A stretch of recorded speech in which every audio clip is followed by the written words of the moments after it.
What a fright! Birthday oversight. Sharpshooter dame, perfect aim. Pontiac girl, give Kit a whirl. Kit bends his cover, don't you just love her? Need the disc file. Got off Gilligan's Isle.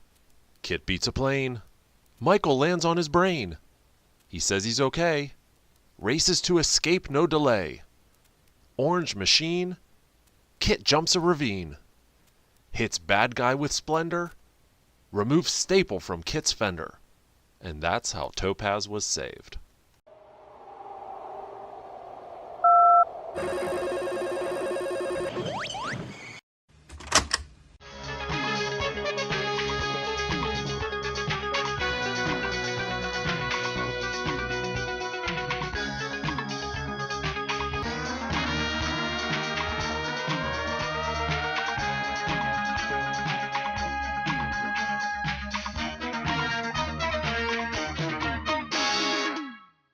It's almost time to dig in, but first, here's the original NBC promo for this episode. And on Knight Rider. You sure you can handle me? Michael's in Vegas, hanging around, but has his luck finally run out? Production 57321, The Topaz Connection. This episode was written by Stephen Katz and directed by Alan Meyerson. It had the original working title of The Topaz File. The original air date, January 28th, 1983, Friday night, 9 p.m. on NBC. This episode was filmed January 5th through the 13th of 1983. It is the 15th episode to air and the 15th episode to be produced. So let's dig in. We're here in the foyer of the Escape Mansion, which we'll kind of get into the history of that here in a little bit. And there's a party going on. We see Paul Debrett here, who will become a main character, and we see Ann Tyler and Lauren Royce here. And one thing you may miss is this is actually the first appearance of Natalie Carroll right here. We'll get into Natalie here in just a little bit, but she, at the time this was filmed, was a Pontiac spokesmodel and appeared in a number of print ads. But this is Natalie's first scene in the episode. So here we have, again, Paul Debrett and Lauren Royce. Lauren is played by Gianna Michaels. And she, much like many of the other guest stars throughout Knight Rider, was big in the soap opera world. She was on General Hospital, The Young and the Restless, Santa Barbara, and then on the primetime soap Dallas, she had a part on that as well. She pretty much left acting in the mid-90s, and unfortunately in 2018 she died of lymphoma at the age of 62. And of course, Tina Louise, who pretty much everyone in this world knows as Ginger from Gilligan's Island. She appears here in this episode as well, has a pretty big role. This is the scene where the housekeeper finds Philip Royce dead in his in a hotel room with a mistress. And I wanted to point this out because this is probably one of the most graphic scenes in the entire series. You know, in the pilot, we kind of went over when Michael was getting his face shot, and you know, if you look at it in slow motion, you can see parts of his face flying off, which was kind of gruesome. I'd argue that this is actually more gruesome because this is a kind of a freeze frame, and they hold on it, and we see blood coming out of his mouth, and a gunshot to the chest with blood, and another gunshot with blood, and she has a gunshot with blood. It's just kind of graphic. So again, a rarity for Knight Rider to be this graphic with blood and death and everything. So then we move immediately to the semi, and we see Devon holding the paper. And if you notice, the picture printed on the paper is actually a mirror image of the actual scene. So if we go back here, we see this arm is up, and it's up, his arm is up on the right side of the frame, and we go here and now it's up on the left side of the frame. So apparently when they were developing the negative to put it in this paper, they developed it backwards. But otherwise, I think this is pretty much that same still shot, just mirror imaged. And it's always interesting to just look at the other headlines and whatnot. So we have the Daily Independent, Press Herald, Published Daily. And I noticed anytime you see a newspaper on Knight Rider, there's never a date on it. So it's 20 cents, but if you look, there's a volume number, issue number, volume number, but there's never a date to keep it real generic. So man arraigned in stolen check case, called a mover and shaker. Oil giant admits new illegal gifts. 24-hour strike notice delivered by oil workers. Lots of oil-related things. 9 death sentences failed to halt murder rise in state. So, and I would bet you, if you looked at other 70s and 80s shows of the day, you could probably find these same headlines. You know, this is probably a stock newspaper where they just grafted in the piece that they needed for the storyline, and the rest of it was kind of reused. So Michael continues to read the newspaper while Bonnie goes off. And, you know, there's nothing too interesting to point out here except, you know, obviously just looking at what we have in the background of the semi. And in this corner, we actually have an issue of National Geographic laying on the table. So I have and you know what? This actually looks like an ashtray, doesn't it? Even though none of the flag members smoke that we knew of. Looks like an ashtray right there. But, you know, look at this. This is definitely a National Geographic. You can tell by the yellow border. You can see the giant white letters at the top. I'm going to give you guys a little quiz. See if you can figure out the month and year of this National Geographic, knowing that this episode was filmed January 5th through the 13th of 1983, so you know it can't be past that. But I want to see who out there can figure out what issue this is. And if you can, let us know in the comments below. Just a fun little game. And then we have this scene where Michael realizes that he forgot Bonnie's birthday. And, you know, in the episode, her birthday is November 24th, which makes her birthstone Topaz, which kind of ties the whole episode together. But in real life, Patricia McPherson's actual birthday is November 27th. So just a few days after Bonnie's is, and that's Patricia's. So I don't know why they didn't use the exact day, but there you go. They're 3 days apart.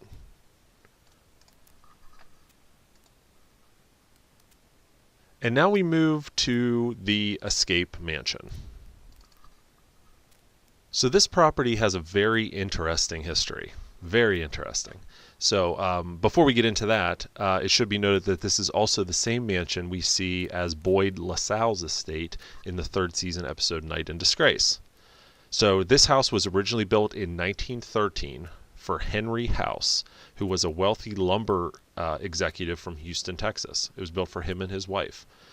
Huge 10,000 square foot mansion. Built in Pasadena, California, originally at 1284 South Oakland Avenue, for those of you curious about that. So Henry's cousin, Colonel Edward House, just so happened to be the chief of staff to then President Woodrow Wilson. And it's said that the president visited this estate on occasion, and even earning it the nickname Wilson's Western White House. How about that? So in 1971, the property was purchased by a former child actor, and that child actor named Mario Milano quickly angered neighbors by continuously renting out the house for filming. So he owned it for about 8 years, sold it in 1979 to a former B-movie actress, and she and her husband continued on with that tradition of renting the house out, which is why you see it in Knight Rider and a million other productions back in the 70s and 80s.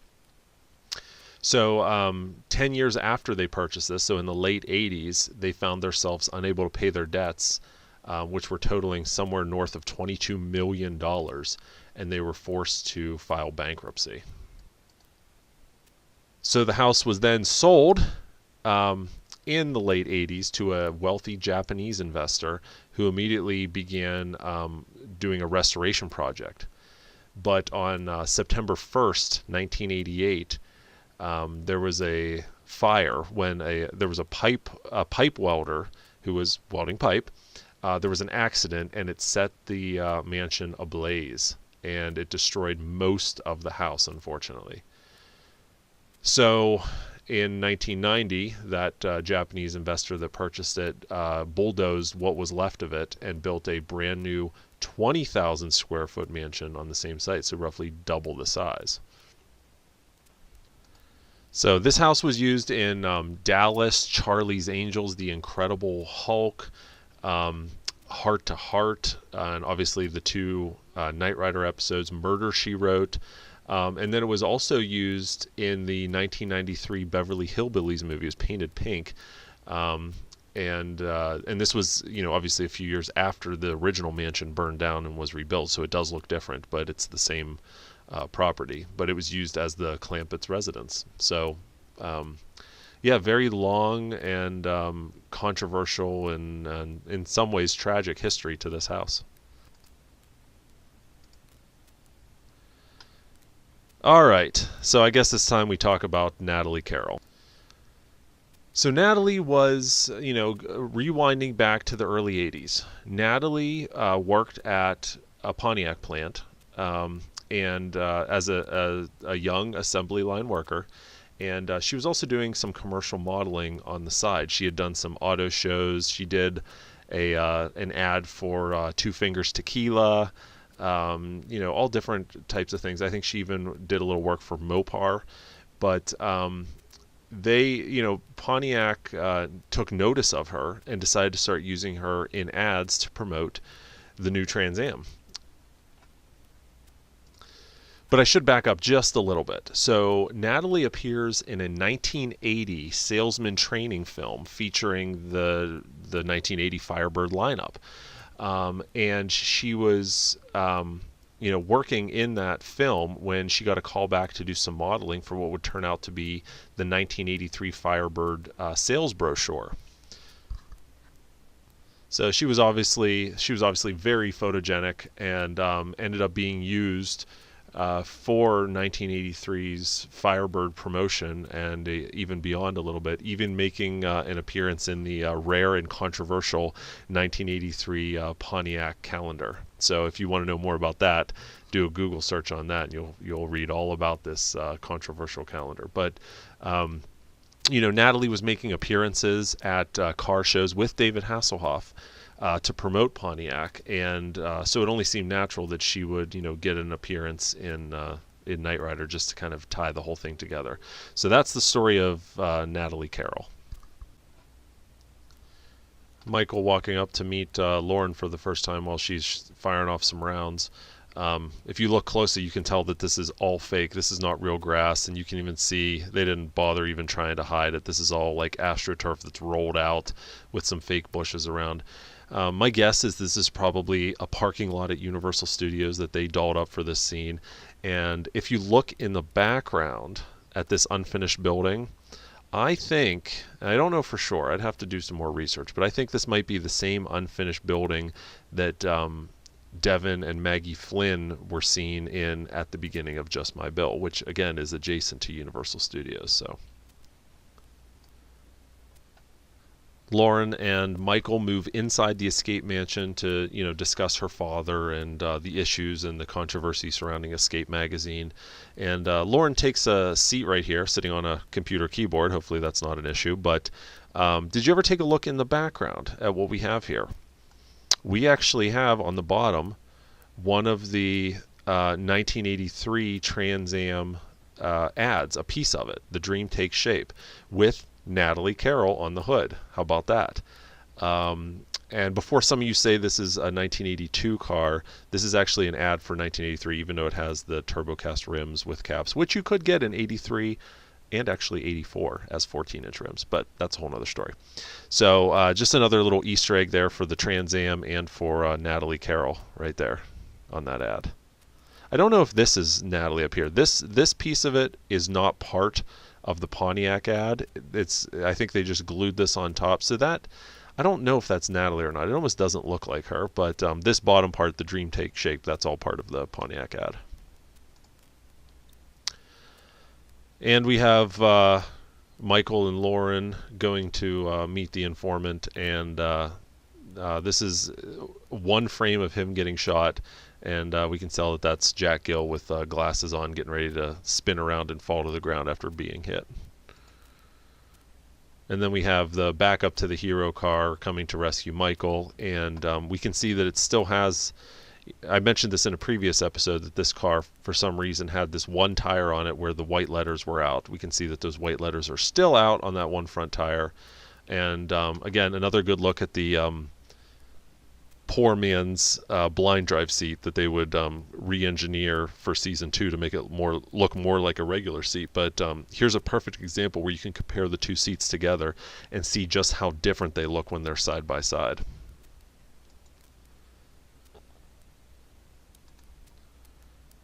So Michael chases after the shooter by trying to drive up this parking garage. This parking garage is still in existence today. It's actually on the Universal Studios lot. So if we go over to a map here, this is Universal Studios, an aerial view. So what we have here, these are the stages right up front. This is where stage 1 at Universal used to be. It's been torn down, unfortunately, but this is where the interior sets of Knight Rider were filmed. And this is the black tower that we've mentioned before that we see in Kit the Cat and Fright Night. And if we go over here, down here, we can see this is the tower that was being built in Just My Bill, and the one that I think we see in the background of that scene I just mentioned. So we're at Universal Studios, and if we go all the way up here, right here, this is the parking garage that Kit is driving into right here. He's driving right into here, and then he goes through the parking garage and comes out on the top. So there you go. Still there today. Although I don't think you can get to it without being on the studio set. And Michael pulls to the top of the parking garage, and what do we see? It's blurry. There's our AMC Gremlin with red with the white stripe back again. And another blink and you miss it cameo. Here, we mentioned this back in A Plush Ride in our commentary there. This is Hal Frizzle, who was part of the Knight Rider crew, and he's probably one of, besides Jack Gill, he makes cameos in the background of more Knight Rider episodes than pretty much any crew member. So there he is as Lauren and Michael are talking, and there's Hal getting into this red sedan to drive off. So here's Frank, the pilot, a friend of Lauren's, giving him some information on George Olin. Not much to mention here, except this is another extremely rare occasion where someone calls Michael Mike. He says, "Nice to meet you, Mike," or something like that, which, again, doesn't happen very often. I can only think of a couple other times in the entire series where he's called Mike, but this is one of them. And after Lauren sneaks onto the plane, we see it jutting down the runway. This, again, N664CL. This is the same plane that we've seen a couple times in the series. This is the plane that was supposedly blown up at the end of the pilot. It was also the plane that delivered the Third World Leaders in A Plush Ride.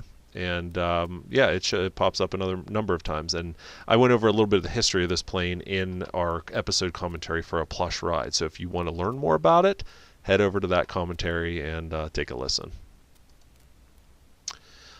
And now there's a montage of Michael in the desert, and we've covered these turn signal flaps again. But the reason I bring it up is because this, you see it better than you see in any episode. They get closer here than they do in any other episode. So before we talk about that, let's take a look at the inside of Kit. So we can see we've just got a stock dashboard, but we don't have a stock steering wheel. This looks like a stunt steering wheel. You can see the one of the bars right here with holes in it, which is not a factory Trans Am steering wheel. But so we've got the turn signal covers flapping up in the wind, and again, the reason why that they went away from this design was precisely because of this, and they couldn't keep them down.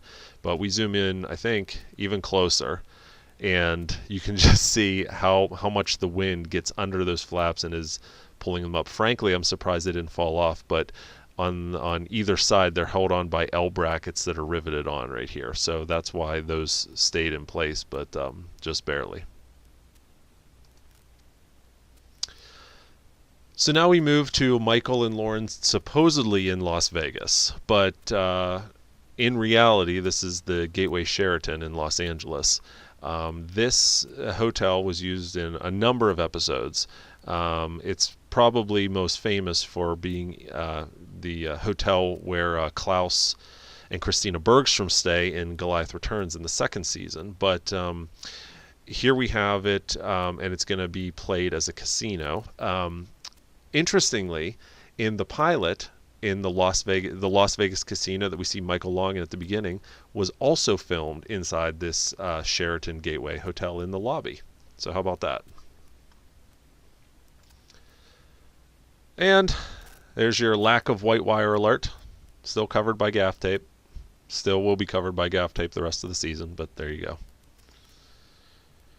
And moving inside, we have the wonderful Jack Starrett, who plays Hagen here. And, he reappears 2 other times in the series. He's in Kit the Cat, and then he shows up again as the sheriff in Sky Knight. So he's a 3-timer Knight Rider guy.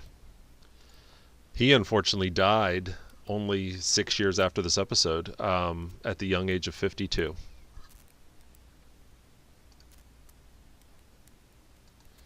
And this is Michael Aldridge, who played Bob Kroiger. Again, another famous character actor, was in Dallas, Dukes of Hazzard, A-Team, Scarface.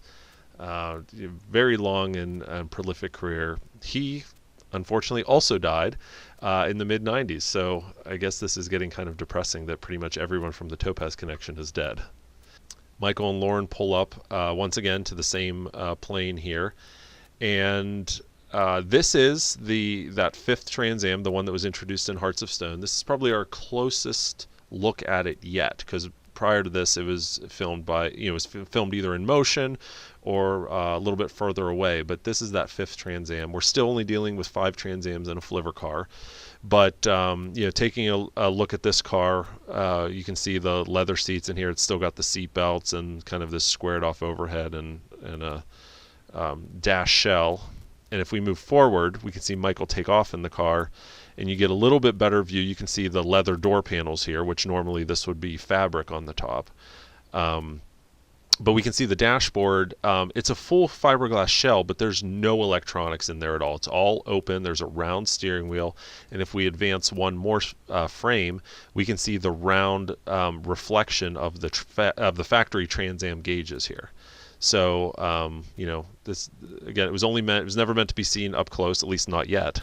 So that's why they kind of built it haphazardly like this. No one would be noticing this, or so they thought.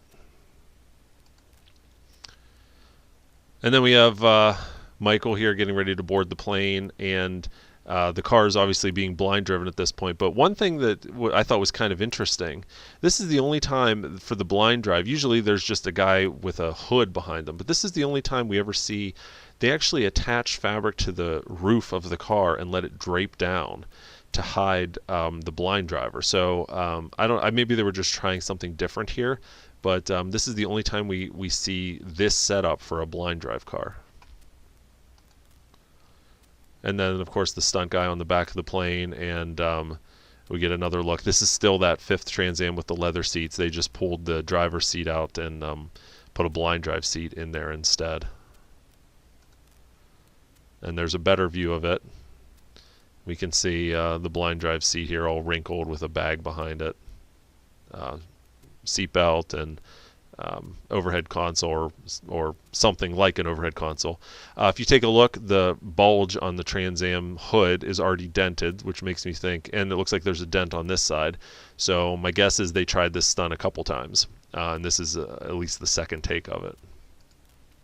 And then, of course, Michael falls and passes out, and this is the scene where everyone really notices the leather seats, obviously because it's up close and you can clearly see that these are leather seats, and we've got lap belts in here that they put in, which they did for pretty much all of the Knight Rider cars. They put lap belts in. Do have the gull wing, and then you can see kind of the top view of this overhead console here, and Michael's leather jacket getting ready to fall down into the T-top into the seat. And then, of course, we switch screens, and now all of a sudden we're at the hero car with him passed out. So there's that, and then back to the hero car. So Michael is in the semi, and he's just barely able to drive, and he gets in to head to Ann Tyler's place. Michael and Bonnie are worried about him. Kit's facing the front of him, facing out the back of the semi, and then the next scene we see Kit backing out of the semi. Another wonderful editing mistake.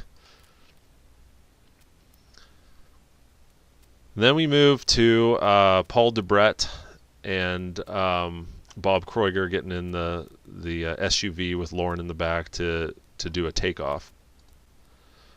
So this SUV, I mean, it goes to show you how much productions would change and disguise the very same vehicles in production. So this SUV was actually used in at least 2 other episodes of Knight Rider. But you wouldn't know it unless you really started looking at the details. So luckily for you, we pulled together the appearances of this SUV. And this is what I was talking about. And this goes to show how you can tell that, the production really could disguise vehicles and you wouldn't even realize it. So this truck was used in 3 different episodes: Topaz Connection, Nobody Does It Better, Big Iron. And we can see just how much they changed the truck between these episodes. So obviously in the Topaz Connection, we have this beautiful orange and white paint job. We have a custom grille, custom bumper, larger tires. And we move to Nobody Does It Better, and the truck's kind of been reverted back to a stock looking appearance, right? It's got a tan paint job, regular grille, regular tires, regular bumper. And then we move over again to Big Iron in the second season, and now it's pretty much the same as Nobody Does It Better except painted blue. So the real giveaway that this is the same truck happens on the inside. So and it revolves around this roll bar. So we can see here in the Topaz Connection, we've got this orange roll bar wrapped in duct tape with 2 tie straps at the top.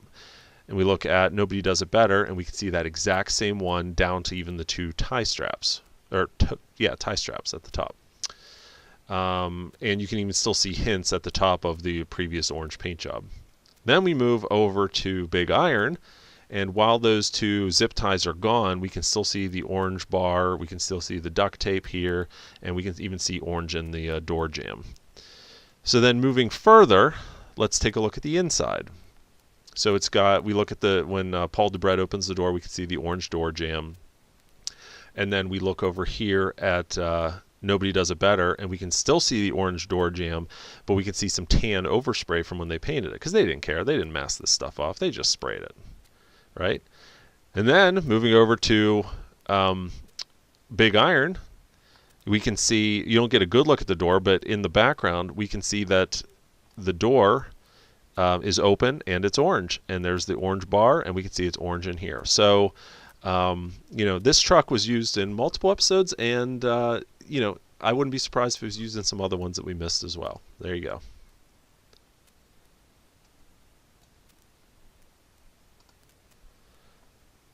And not to be outdone, it looks like they're either using 2 trucks or the license plate fell off. Because here we have this Nevada license plate, and we move over here, and we've got no Nevada license plate. And actually, I think they are the same truck. Do they look like the same truck? They both have this orange bug guard on them right there. I bet you they're probably the same truck, and they just didn't have the license plate on. That would be my guess. Yeah, because if you look closely, you can still see the orange roll bar and the duct tape in there. This is probably the same truck. They just there was an issue with the license plate, would be my guess. This is the same guy. I don't know his name. It's the same guy that I said back in Hearts of Stone looks like the lead singer from Train, and he appears in one of the surveillance pictures. So this is probably just one of the Knight Rider stunt guys right there. And Lauren, who is supposed to be passed out in the back of this SUV, during a number of scenes, you can see there's a stunt lady actually sitting up looking out the back. So if Lauren was conscious, she probably should have bailed. But whatever. Yep, see? There she is sitting up, and then immediately the next scene, she's unconscious in the back. So I don't know. All right, so let's talk about this jump. This turbo boost is probably the most famous turbo boost in the entire series. And that's because it was reused a number of times. We saw it in Nobody Does It Better a few episodes later. We see it in Lost Night, we see it in Junkyard Dog, and we see it in Night Flight to Freedom. It's a testament to how fantastic this jump was. So we talked to Jack Gill about this jump many, many years ago, and here's what he said. The jump across the ravine was one that we did at Lang Ranch Parkway. At the time of filming, it wasn't developed, but now it has houses, a golf course, and pretty much everything else. It's in Thousand Oaks, California. I picked the spot and had a guy with a bulldozer cut the road in, but it was about 85 or 90 feet across the ravine just to get to the far side. So let's advance, and then we'll continue on with his story. So there, you can see clearly a bulldozer came through here and made this path, right? And then we see Kit take off, and we see one of his turn signal blackouts flying off the car instantly. We move forward again, and we see the side camera right here that got the point of view shot mounted to the side of the car. And we also see this little piece of debris, which when we move forward one more scene is actually the night license plate flying through the air. So the impact of hitting that ramp and jumping caused that blackout to fall off and the night plate to fall off. And we move over here. By the way, this is the roll cage acrylic window jump car. So we move over to this jump, 85 to 90 feet across. Now we're looking at that camera that I just pointed out that's mounted to the back, and we can see this wire coming out of the side. This wire is the power wire for that camera. So they ran it probably to the battery and ran it through here, and it just kind of came loose and was flailing about. And if we look in the background, we can see a lot of the Knight Rider crew back here, just watching and filming. Yeah, there's a better shot here of the crew right there. There's the blackout right there, still flying through the air, and you can't see it. If you watch the episode, you can see it flying through the air, but the night license plate's still flying through the air down somewhere in this area. I can't see it right now. So now we come into landing, and all of a sudden we see this black blob coming out of the back. This is actually Michael Knight's leather jacket. So Jack Gill remembers this extremely well. He says, the reason you see that is because I got all harnessed up in my jump harness. I had my jump harness and my helmet on, and then the wardrobe guy came running over and said that I didn't have the black Knight Rider jacket on because I was supposed to be Michael Knight. I told him that I also had a helmet on and a black jump harness, so there's no real way I could put it on. So the wardrobe guy kind of draped this black coat over me, and when I got up to speed, it worked its way out the window. How about that? All right, and moving forward, we've got, once again, this is right before Kit cuts off the SUV. We've got this girl. Now at least she's pretending to be unconscious, but she's still sitting up. But we have the stunt lady in the back there. And finally, we have this beautiful shot. I wish we had this, the actual shot in high resolution, but we have this beautiful shot of Natalie Carroll posing on Kit's hood, which, again, she's very adept at posing on Trans Ams. So here she goes.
And with that, we are done with this episode.